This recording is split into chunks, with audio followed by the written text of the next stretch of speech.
Obrigada, Lê, obrigada a todos dessa casa tão abençoada, Plenitude. Escutando a Lê falar, comecei a ficar até um pouquinho squirmy aqui na cadeira, porque estou tentando ainda honrar tamanha honra e reconhecimento do trabalho, porque fazemos muito pouco, mas sabemos que em conjunto nós conseguimos fazer bastante, e é assim que o nosso Mestre Jesus espera de todos nós, trabalhadores, frequentadores da casa espírita. Uma vez frequentando, vamos aprender através das reflexões de hoje que nós acabamos por ter a responsabilidade e o dever de estender as nossas mãos sempre que alguém nos buscar, em vez de buscar o mal, buscar a oportunidade de servir no bem. É assim que Emmanuel nos fala na sua obra, O Espírito da Verdade. O nosso tema hoje, Setembro Amarelo, vai de encontro à valorização da vida. Nós íamos fazer esse estudo umas 2 semanas atrás e tivemos que modificar a data, mas mesmo assim ainda nos encontramos neste mês, onde esse reconhecimento deste momento tão importante é trazido para todos nós para ser observado. Boa noite a todos que estão agora entrando online também. Mais uma vez, boa noite a todos do Plenitude. Nós gostaríamos de abrir com uma frase muito bela de Leon Denis em O Problema do Ser, do Destino e da Dor, no que concerne o suicídio. Ele diz: os motivos de suicídio são de ordem passageira e humana. As razões de viver são de ordem eterna e sobre-humana. Nós vemos quão profundo é essa frase deste poeta Leon Denis, quando vem dizer para nós, nesta obra gigantesca, O Problema do Ser, do Destino e da Dor, de que suicídio, não menosprezando ou diminuindo as aflições, os tormentos, as dores humanas, o suicídio, os motivos do suicídio são de ordem passageira. Porém, as razões de viver são de ordem eterna. A gente vai pensar hoje à noite, tentando evocar uma das personalidades mais marcantes do movimento espírita no Brasil, e hoje com as suas obras traduzidas, tal como Nas Telas do Infinito, Memórias de um Suicida, Sublimação, entre outras, evocando a memória de Ivone do Amaral Pereira. Não sei quantas pessoas aqui já tiveram a oportunidade de ler sobre a sua biografia. Ela, portadora de uma mediunidade impressionante, desde cedo ela teve que aprender a lidar com as presenças espirituais em sua vida.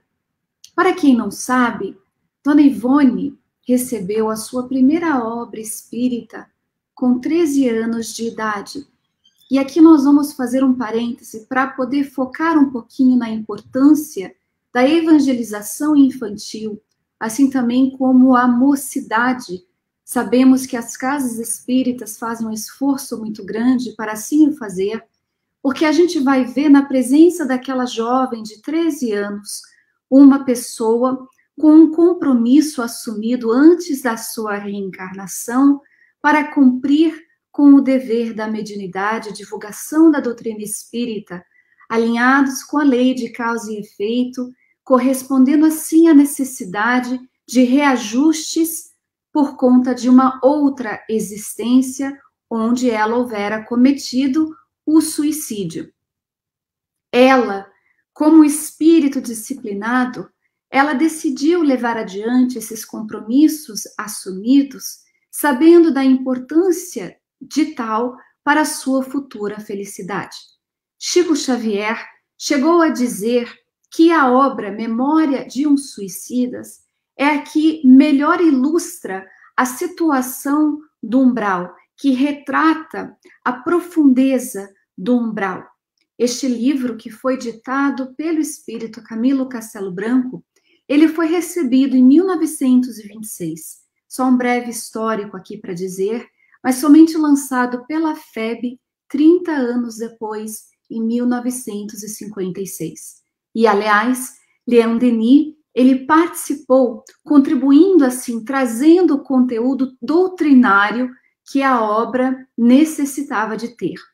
E trata-se, então, de uma obra de beleza ímpar. E todos sabem que eu gosto muito de livros e sabemos também dos corações da Casa do Plenitude que gostam também de ler.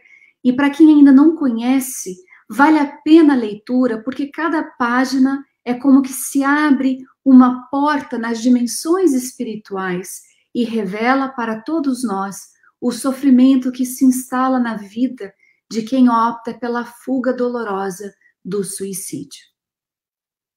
Hoje parece que mais do que nunca nós precisamos falar sobre esse tema que é o suicídio. A valorização da vida nas suas múltiplas facetas, tal como a questão de dizer não ao aborto, à eutanásia. Hoje nós vamos focar nesta área do suicídio, porque nós vamos ver Allan Kardec escrevendo em obras póstumas, tanto tempo atrás, a doutrina espírita com 164 anos, já nos alertando sobre o número de suicídios que cresceria, especialmente entre os jovens. E o que nós vemos hoje é esse número alarmante do que ocorre na nossa sociedade.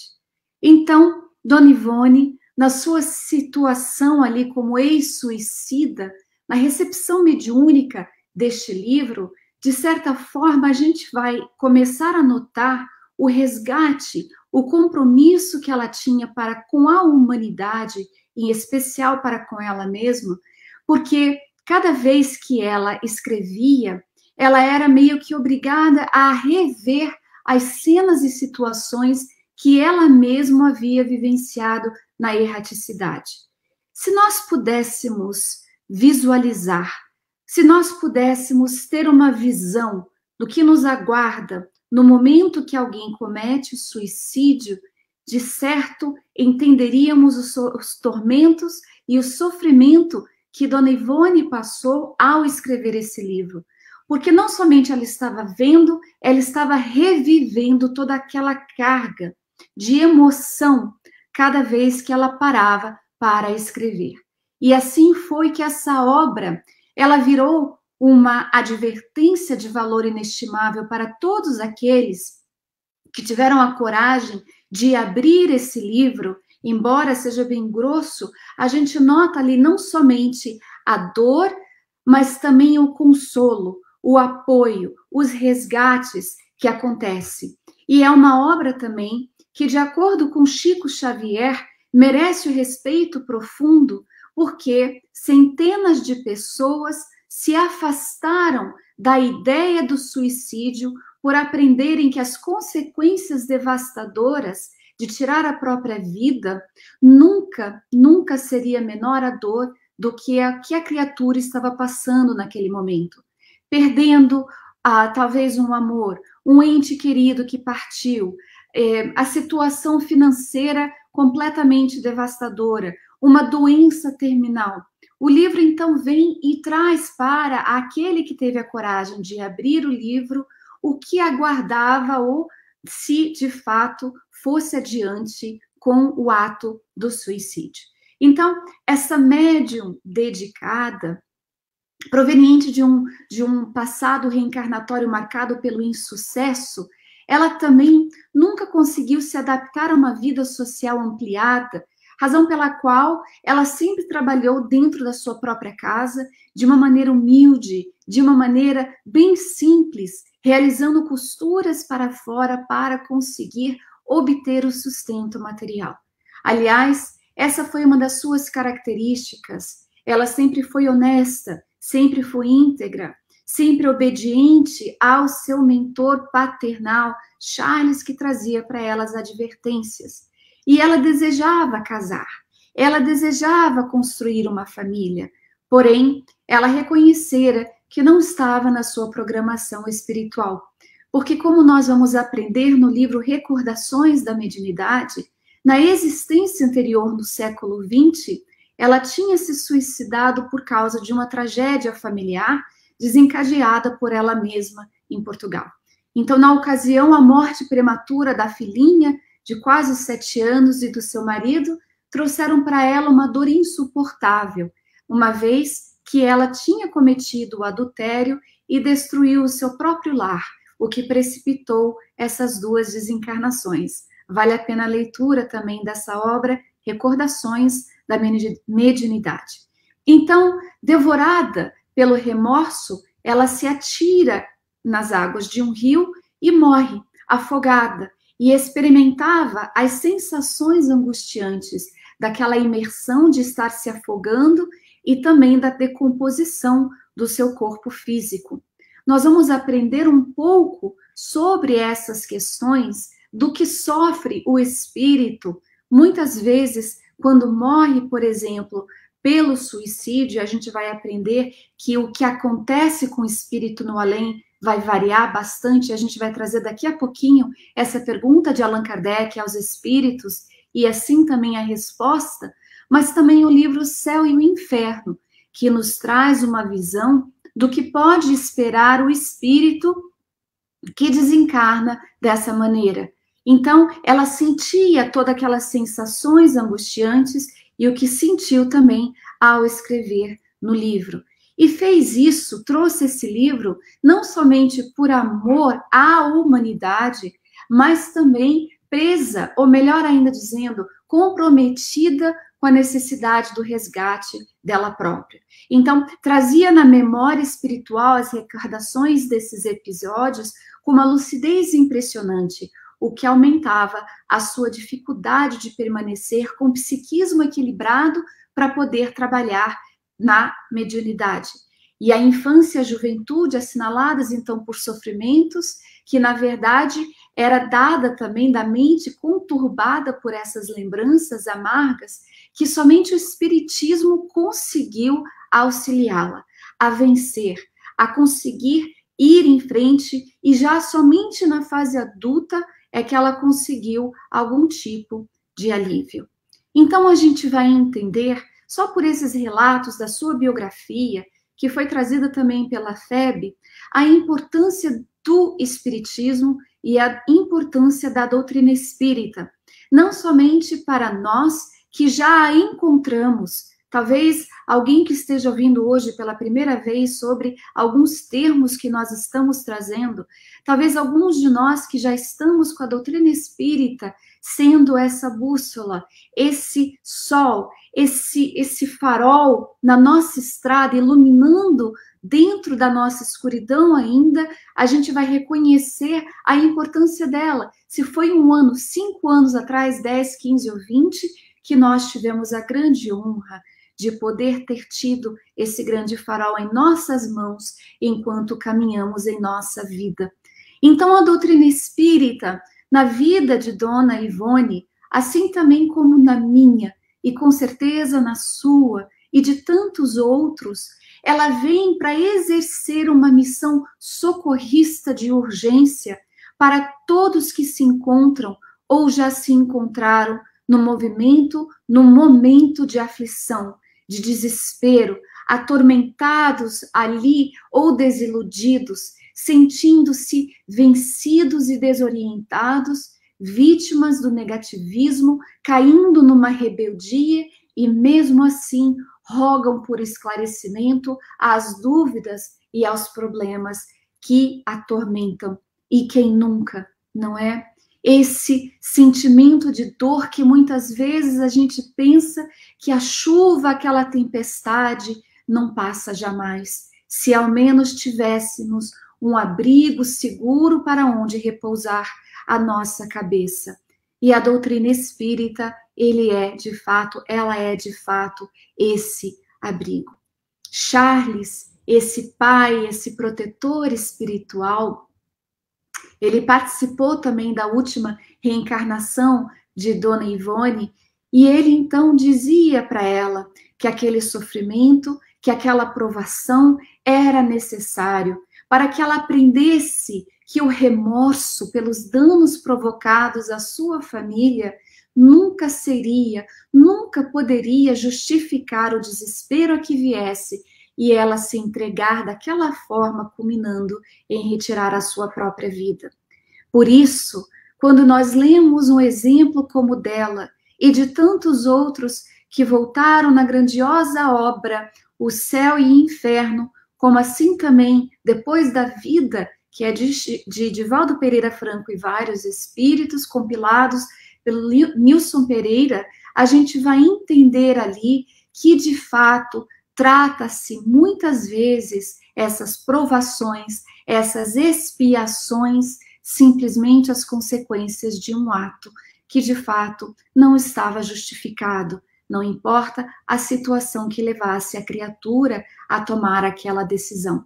Então ela reencarna no Brasil, aquela nobre trabalhadora do bem, onde estava sendo convidada pela vida a valorizá-la, aprender a respeitar a vida por meio de renúncia, de entrega total ao amor fraterno, tal como fez Dona Ivone.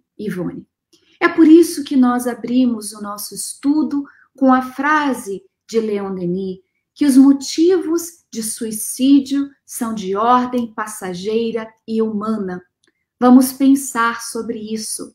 Alguém que talvez esteja ouvindo, seja fisicamente no Plenitude ou assistindo online, lembremos de um momento muito dolorido, muito doloroso da nossa vida. Uma fase que parecia que não teria fim. Se hoje nós conseguimos estar aqui e olhar para trás e reconhecer, a gente vai entender que aquele momento em que talvez tivemos o pensamento e cogitar o suicídio, a gente vai notar que aquele motivo era de ordem passageiro e humano. Porém, as razões de viver são de ordem eterna e sobre-humana, são de ordem divina.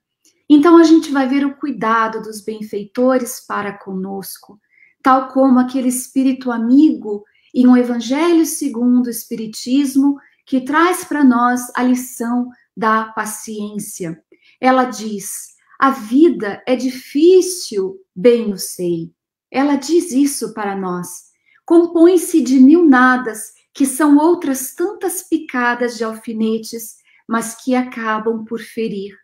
Se, porém, atentarmos nos deveres que nos são impostos, nas consolações e compensações que, por outro lado, recebemos, havemos de reconhecer que as bênçãos muito mais numerosas são do que as dores.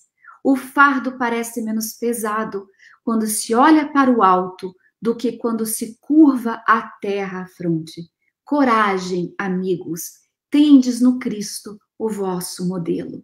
Esse espírito amigo que hoje nós aprendemos ser Joana de Ângeles, que participou da codificação, ela traz para nós esse consolo, eles que já trilharam por onde nós hoje estamos trilhando, que chegaram a um estado de espírito que hoje nós admiramos e almejamos ser iguais. Um espírito como Joana de Ângeles, como o Dr. Bezerra de Menezes, Emmanuel e tantos outros que retornam e trazem para nós essas mensagens de consolo, de coragem, porque sabem da dor que nós sentimos, das dificuldades e provações que, sim, são resultados e consequências de uma outra vida, de uma outra reencarnação, e mesmo assim não deixa de ser difícil.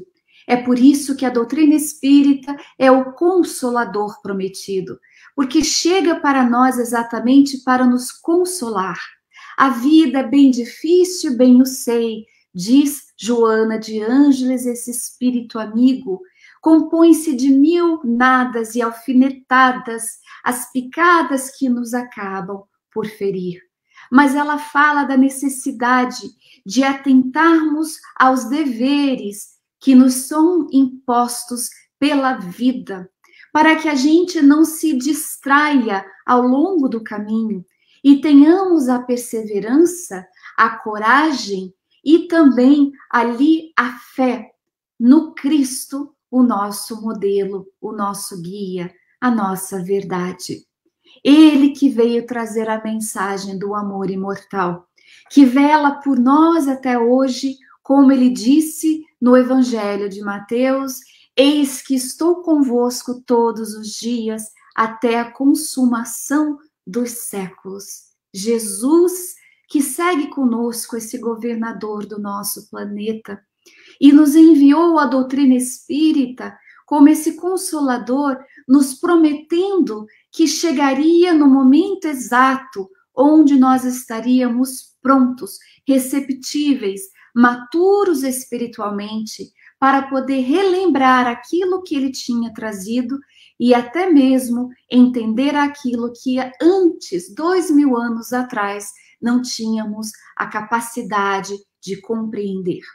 É por isso que Allan Kardec traz para nós em O Evangelho segundo o Espiritismo, no capítulo Sede Perfeito, que a doutrina espírita, ela precisa ser compreendida, mas sobretudo bem sentida nos seus ensinamentos, porque é ela que nos dá a crença, o conhecimento sobre a vida futura, a imortalidade da alma, o que facilita o nosso entendimento sobre as dificuldades que cotidianamente são enfrentadas por cada um de nós, o nosso processo evolutivo, no nosso momento de crescimento espiritual, não somente nessa vida, mas também as outras que vieram antes e que nos trouxe até aqui e agora.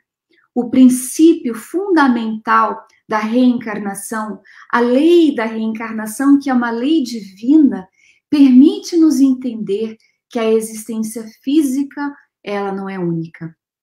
E ao longo da nossa trajetória espiritual, da nossa jornada evolutiva, nós aprendemos que nós somos submetidos a inúmeras existências corporais, tantas quantas forem necessárias para completar esse desprendimento da matéria, até que a gente consiga alcançar o estado de espírito puro a qual todos nós estamos destinados.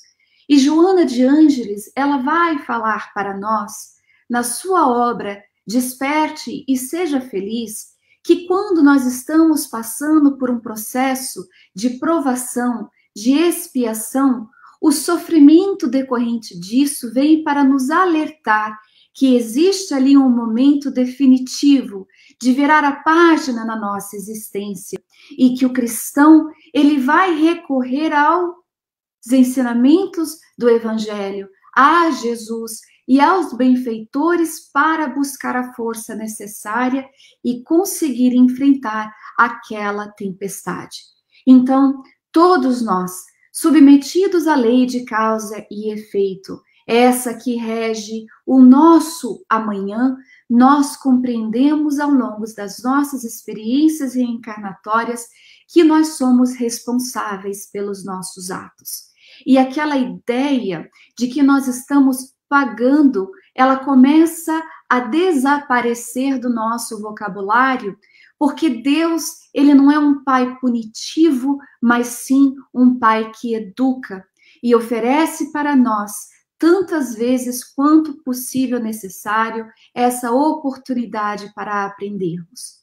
Essa semana, nós estávamos conversando com os nossos queridos participantes do estudo inglês de Missionários da Luz e chegamos ao capítulo do planejamento reencarnatório, capítulo 13.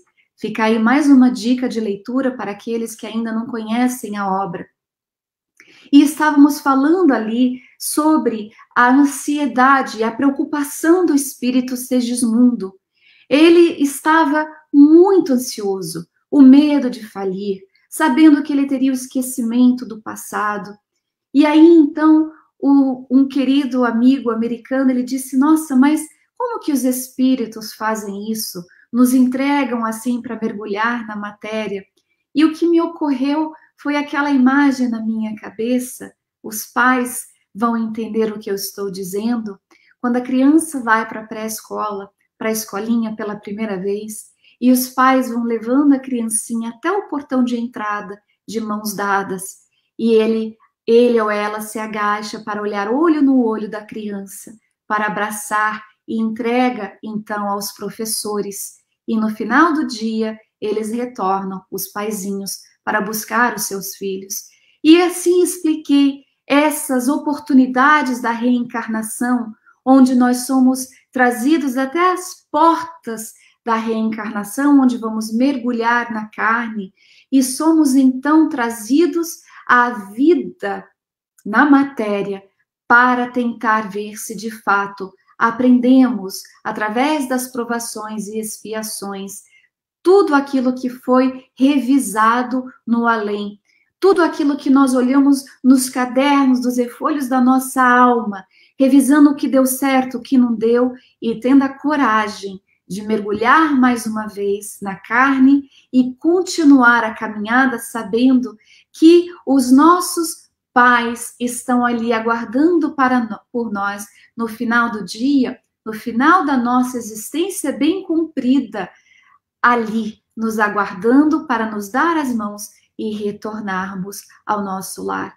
E é assim a valorização da vida, é reconhecê-la como essa oportunidade de crescimento, onde ora estamos naquela presença simbólica da criança que confia no pai e que se entrega e que aceita ir para a escolinha, ora como aquele adolescente que já está na fase adulta, espiritualmente falando, e reconhece já o que é certo, o que é errado, e consegue discernir entre uma coisa e outra, a tal ponto que, quando começa a cogitar a ideia do suicídio, muitas vezes alimentadas por malfeitores, obsessores que nos reconhecem de outras existências, nós também sabemos que do outro lado existe os benfeitores que estão ali para nos relembrar que nós não estamos sozinhos, que eles estão do nosso lado,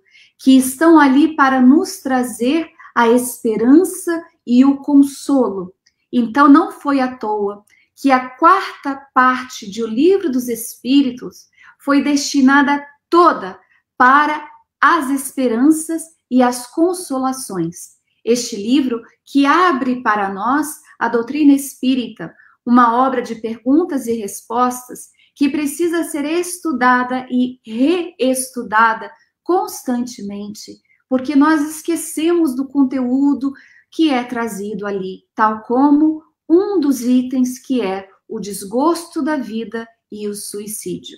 Então, Allan Kardec, ele faz a pergunta para os benfeitores: quais, em geral, com relação ao estado do espírito, as consequências do suicídio? E os benfeitores respondem: muito diversas são as consequências do suicídio, não apenas determinadas, e em todos os casos, correspondem sempre às causas que o produziram. Há, porém, uma consequência a que o suicida não pode escapar, que é o desapontamento. Mas a sorte não é a mesma para todos, depende das circunstâncias. Importante nós lermos isso, especialmente aqueles que trabalham na casa espírita. E certa vez, conversando com uma pessoa que foi no atendimento fraterno no Brasil, isso ela narrando para nós aqui nos Estados Unidos, ela foi conversar, o irmão acabara de ter desencarnado por meio do suicídio direto.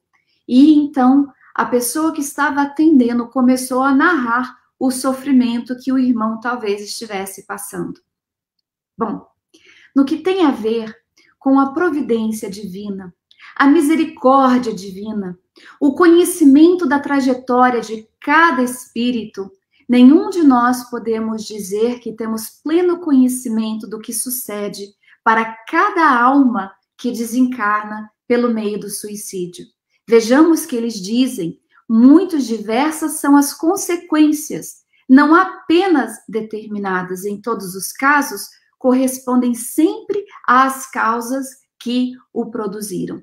Então, a gente começa a trabalhar a necessidade de abraçar os nossos irmãos que talvez estejam passando por essa dor de um familiar que partiu dessa maneira, tentando trazer aquilo que o Consolador prometido tem a oferecer, que é o conhecimento de que, de fato, nenhum espírito está abandonado, nenhum espírito, de fato, está ali sem a companhia, não está sendo acompanhado pelas entidades de luz. A gente precisa levar isso porque é o que nós já aprendemos, embora nós reconheçamos o sofrimento profundo do suicídio.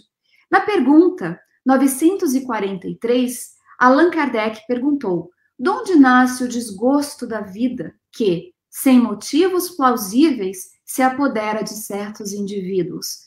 E os benfeitores responderam: efeito da ociosidade, da falta de fé e também da saciedade. Vejamos que interessante, o desgosto da vida, sem motivo plausível, nasce do efeito da ociosidade, da falta de fé e também da saciedade.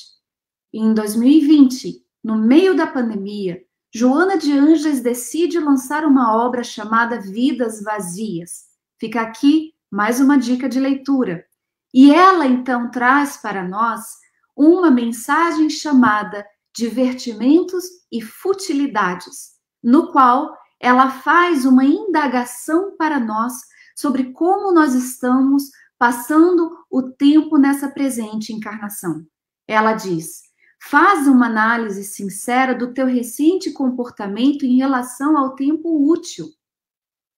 Quantos livros edificantes leste nesse mês último? Eu não vou trazer a mensagem toda, porque eu confesso que quando eu comecei a ler essa mensagem, eu fui encolhendo cada vez mais, porque ela também é educadora. Mas ela traz para nós algo a se pensar, fazendo uma análise do nosso tempo e quanto tempo nós dedicamos às frivolidades virtuais. Ela vai dizer, claro, talvez você possa dizer, eu não tenho tido muito tempo ou disposição para fazer, para ler um livro edificante. Mas ela diz, mas é certo, porque estavas tomados pelas frivolidades virtuais. Então, embora ela fale para nós que a tecnologia é uma bênção em nossas vidas, hoje, se nós formos buscar a ligação que existe entre o tempo que se dedica ao mundo virtual, especialmente para os jovens, e as doenças mentais, os experts, psiquiatras, psicanalistas e psicólogos estão dizendo que há uma faixa muito perigosa, porque hoje vive-se este mundo onde nós prestamos muita atenção para as curtidas, para quantas pessoas estão nos seguindo. E outro dia estava vendo um documentário na televisão e uma pessoa disse assim, interessante essa preocupação de quantas pessoas estão nos seguindo, que precisa ser nos centenas, milhares, quando na verdade Jesus tinha somente 12 seguidores para auxiliá-lo a fazer o trabalho da divulgação da Boa Nova. Então, é interessante a gente pensar sobre isso. Como que nós estamos utilizando o nosso tempo? Se uma vez que o desgosto para a vida, sem motivo, ele vem do efeito de ociosidade, da falta de fé, também da saciedade, ela vai trazer para nós uma mensagem dizendo que precisamos prestar atenção se nós estamos conseguindo dar conta de tudo que nós programamos fazer na erraticidade, nos compromissos que nós assumimos antes de reencarnar. Ela traz essa obra no meio de uma pandemia para nós que hoje estamos aqui, e a pandemia trouxe para nós a realidade de quão frágil a vida realmente é. Que hoje nós podemos estar aqui, mas amanhã não. E que não há tempo a perder. E aí a gente passa a valorizar a vida cada vez mais quando temos essa visão espírita e ao lado dela as reflexões de que, de fato, nós vamos partir para o plano espiritual. E que nos foi dado um tempo determinado aqui na Terra para cumprir com os nossos deveres, com as nossas responsabilidades, que de fato nós iríamos ser visitados por momentos de dores, de decepções, de provações, tudo isso nós fomos preparados antes de reencarnar. Nós vemos os investimentos que foram feitos ao nosso favor para que a nossa reencarnação de fato desse certo, dê certo. E aí a gente vai aprender aquela ansiedade dos espíritos no livro Missionários da Luz, ao querer ser espíritos completistas, completando aquilo que eles foram destinados quando assumiram compromisso e mergulharam na carne. Então, a Joana de Anges, ela continua. Talvez o cansaço não te haja permitido a leitura de obras edificantes, mas esse estado não será resultado natural do nada a fazer? Das horas mal aplicadas? A hora, que também é um investimento sagrado? Quantas mensagens e conversações edificantes tivestes com pessoas problemas que te necessitavam? Setembro Amarelo é o mês que nós trazemos para observar, para pensar sobre a questão da valorização da vida, não somente a nossa, porque se hoje estamos numa posição favorável de emoções, onde nos sentimos fortes, dispostos, corajosos, animados, nós temos também o dever e a obrigação de buscar exatamente essas pessoas, problemas, que nos buscam, de tentar trazer mensagens e conversações que edificam, levantam e encorajam os nossos irmãos que estão ao nosso lado. Ela diz: todos admiram os triunfadores e gostariam de alcançar a glória, a sublime finalidade da existência, porém não estão dispostos a ofertar dedicação e renúncia, prazer e espontaneidade para a conquista máxima. A palavra dispostos me chamou a atenção. Quantos de nós já estamos dispostos a oferecer essa dedicação, essa renúncia, a renunciar ao prazer imediato, para de fato passar pela provação, por aquele momento de expiação que é o remédio amargo que nós precisamos para aquelas lesões da nossa alma. Ela finaliza a mensagem dizendo: estejais vigiantes, tende compromissos muito graves a atender. Então, quando ela fala isso, a gente começa a pensar um pouquinho sobre esses compromissos graves e o dever.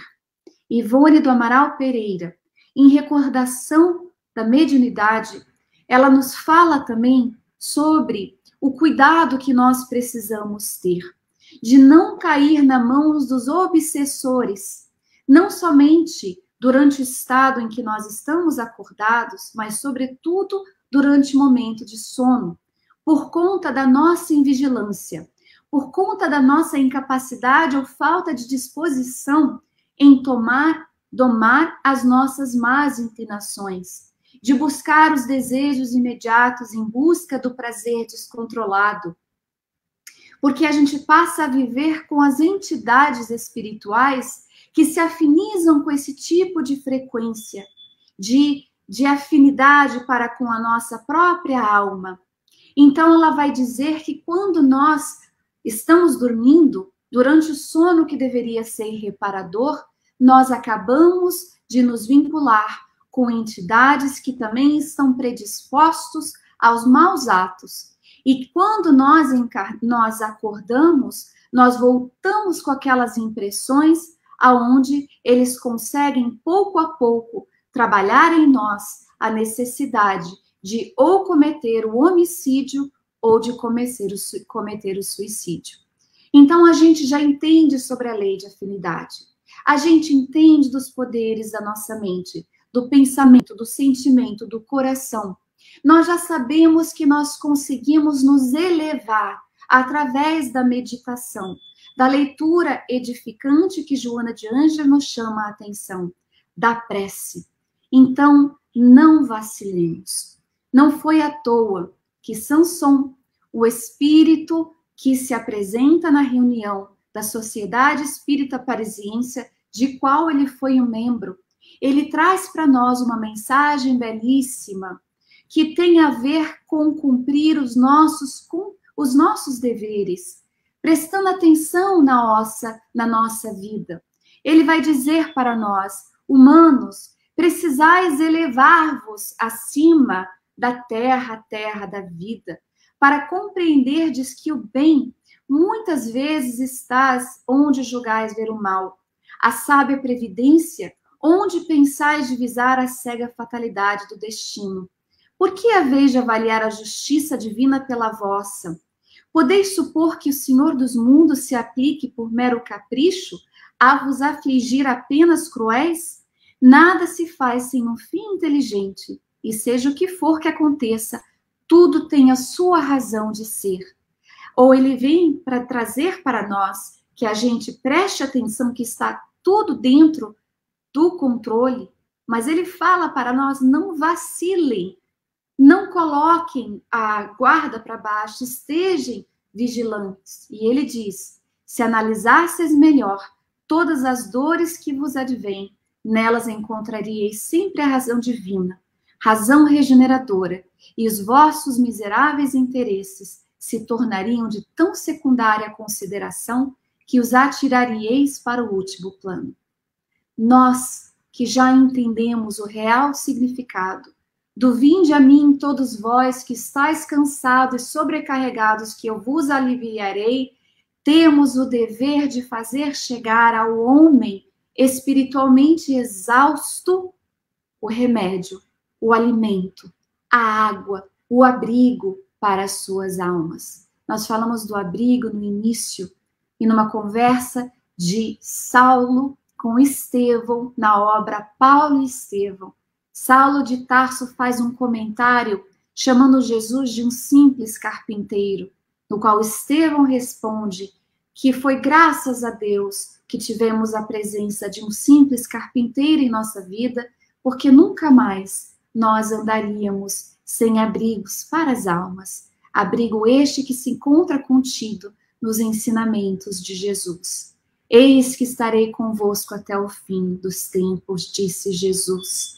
E a gente finaliza lembrando da lição que Amélia Rodrigues nos traz no livro Trigos de Deus, quando ela fala do suicídio de Judas. Ela vai dizer, Judas vendera-o por 30 moedas de prata, atormentado pelo valor efêmero das coisas, o reino dos céus pelos metais. E tendo dinheiro nas mãos, percebendo que seu amigo não reagira, deixando-se aprisionar e sendo condenado, retornou aos comparsas do crime e ante a frieza deles tardiamente desabafou. Pequei entregando sangue inocente. Eles, gargalhando, responderam de uma maneira cínica, que nos importa? Isto é lá contigo. Sem dimensão para entender e compreender a extensão vil daquelas almas, ele então joga as moedas na direção daqueles que ofereceram e saiu e foi se enforcar. Fugiu. No ato do suicídio, foge do quê? Para onde? Ela vai dizer para nós, Amélia Rodrigues vai dizer que dentro da fuga de Judas, aonde quer que a pessoa se vá, ela vai consigo mesmo, arrependido, quão atenazado por forças espirituais inferiores que o arrastaram ao crime por afinidade de propósitos, fugiu para o abismo do suicídio, pelo enforcamento. Jesus, então, antes de aparecer às mulheres que foram ao túmulo vazio para vê-lo, ele descera às regiões penosas do mundo inferior ao qual Judas se encontrava, e debatendo-se ali naquela constrição psíquica do laço que o enforcara e sob a zombaria dos espíritos que conseguiram levá-lo ao crime e àquela tragédia si próprio, Jesus aparece e diz: Judas, sou eu. Confia e espera, ainda há tempo, nenhuma das minhas ovelhas se perderá. Perdoa-te o ultraje, a fim de que te possas libertar da culpa e recuperar-te. Acende a candeia da esperança e a sombra cederá. Retorna o amor, de modo que a paz te anime no coração. Nunca te deixarei, nunca te condenarei. Repousa um pouco, pois os milênios te aguardam, e eu também estarei esperando por ti.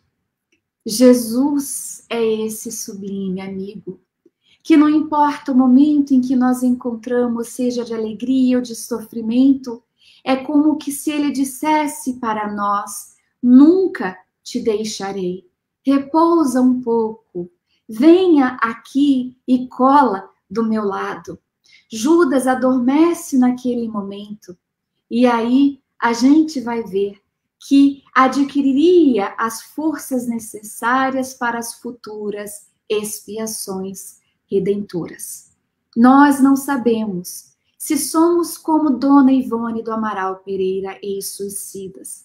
E nós não sabemos se nesse momento, no plenitude, existem as almas dos nossos irmãos que partiram para o lado espiritual da vida na condição de suicídio, mas que escutem bem alto a voz, através dos mensageiros do nosso Mestre, nosso Senhor Jesus, que nós não estamos abandonados, que Ele estará conosco até o fim dos tempos, que Ele aguarda por nós, não importa quanto tempo levar.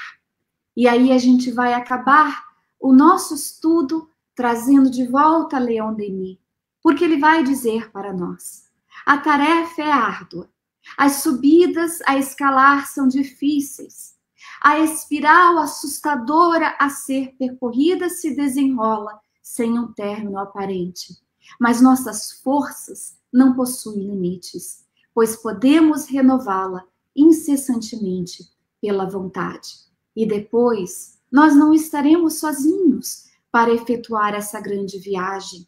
Não apenas nos reuniríamos cedo ou tarde com os seres amados, os companheiros das nossas vidas passadas, aqueles que compartilharam nossas alegrias e nossos tormentos, mas também com outros grandes seres que também foram homens e agora são espíritos celestes e permanecem ao nosso lado nas passagens difíceis.